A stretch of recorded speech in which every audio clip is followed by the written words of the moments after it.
Painted Life 41. Love of Enemies. On June 26th, 1625, Mary was praying before the Blessed Sacrament in the Church of Sant Eligo in Rome, when she received from our Lord so much light and knowledge regarding the forgiveness of enemies, that henceforth she cherished a tender affection for all who wronged her, and was in the habit of calling them friends and lovers of her heavenly reward. Mary realized she had adversaries opposed to her plans.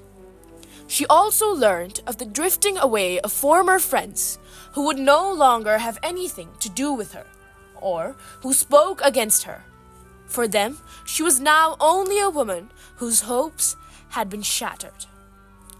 Mary felt acutely what it meant to forgive, to frame in herself an entire pardon, without the least reservation.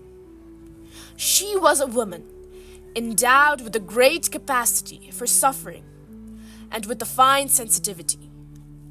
Only by referring all to God in her life could she cope with these painful situations, while her firm trust in God was the only thing which enabled her to remain interiorly serene. Reflection. Do forgiveness and reconciliation have real meaning for us in our lives? Painted Life 42. Mary renews her self-oblation to God.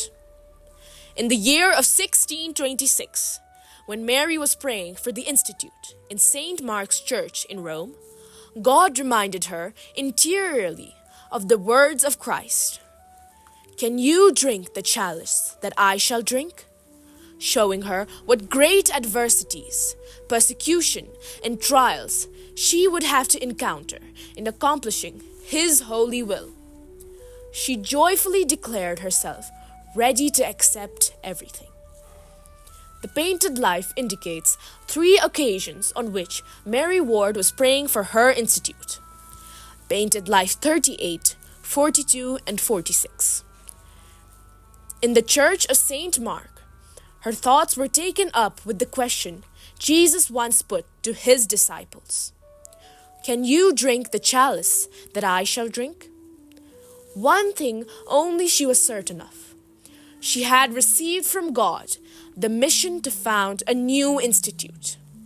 On all sides she was surrounded with opposition, and there was no one on whose support she could rely.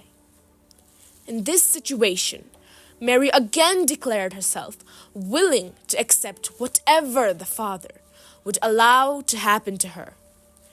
In fact, the text says, she joyfully declared herself ready, having once more said yes to God in advance. She felt at peace. Reflection. Am I ready to accept and embrace God's will, even when it involves trials and sacrifices, trusting that His grace will sustain me?